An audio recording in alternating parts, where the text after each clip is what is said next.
नमस्कार प्यारे बच्चों। अब आप इस विषय के वीडियोज एक साथ भी देख सकते हैं।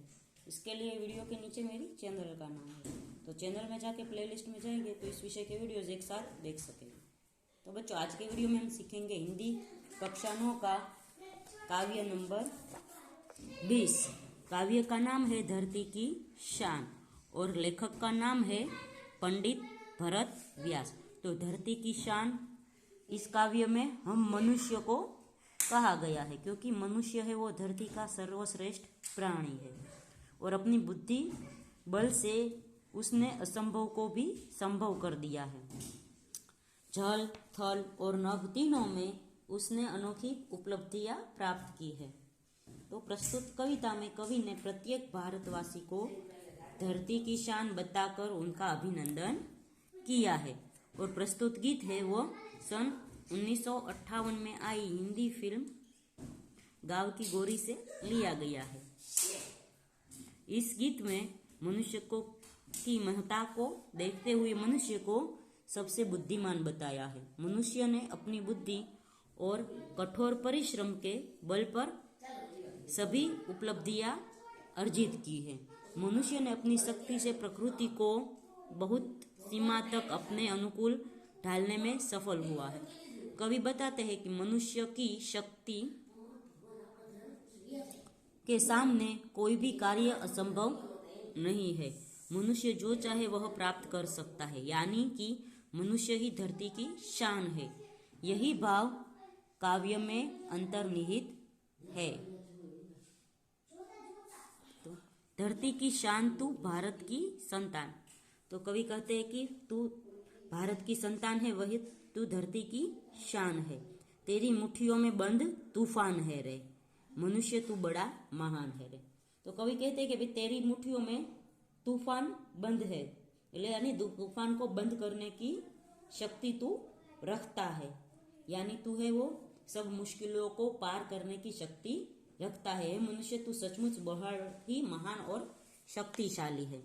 तू जो चाहे पर्वत पहाड़ों को फोड़ दे, तू जो चाहे नदियों के मुख को भी मोड़ दे। तो कवि कहता है कि हे मनुष्य, तू जो चाहे तो पर्वत को फोड़ सकता है, यानी पर्वत में से रास्ता निकाल सकता है, और नदियों का प्रवाह तू मोड़ सकता है, यानी नदियों का प्रवाह अलग दिशा में करने की शक्ति भी तू रखता है। तू जो चाहे माटी से अमृत निचोड़ दे, तू जो चाहे धरती को अंबर से जोड़ दे।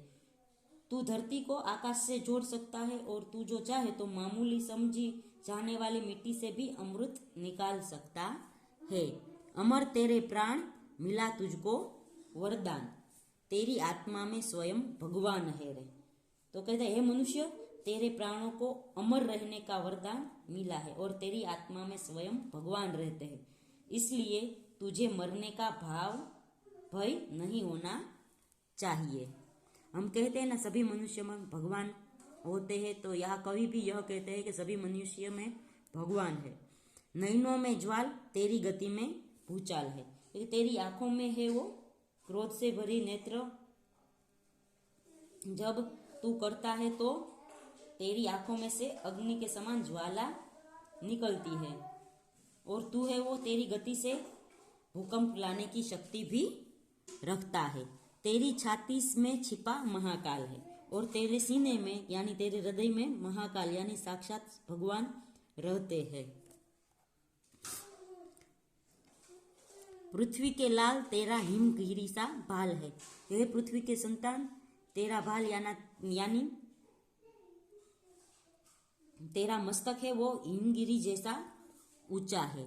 तेरी भ्रुकुटी में तांडव का ताल है और तेरी वो है जब भगवान तांडव के नृत्य करते हैं, विनाश करने की शक्ति तुझ में है। जैसे भगवान गुस्से में तांडव करते हैं, तो तब जब तू गुस्से में आता है तो तू भी विनाश करने की शक्ति रखता है। निज को तू पहचान, जरा शक्ति पहचान, तेरी वाणी में युग का आह्वान है रे।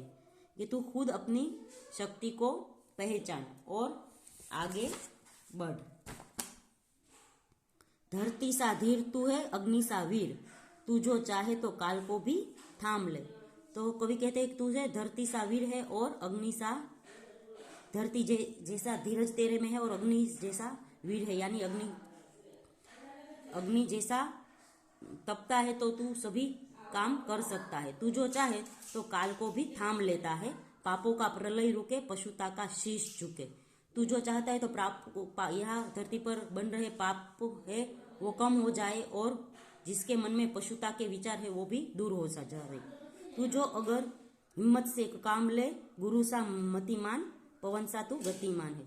तू अगर हिम्मत से काम लेता है तो तू है गुरु जैसा बुद्धिमान है और पवन जैसी गति तुझ में है, तेरी नभ से भी ऊंची उड़ान है। तो कवि कहते हैं कि ये मनुष्य तू धीरज से काम ले तो तू आकाश से भी आगे बढ़ सकता है। तो बच्चों, यह काव्य खत्म होता है। अगले वीडियो में हम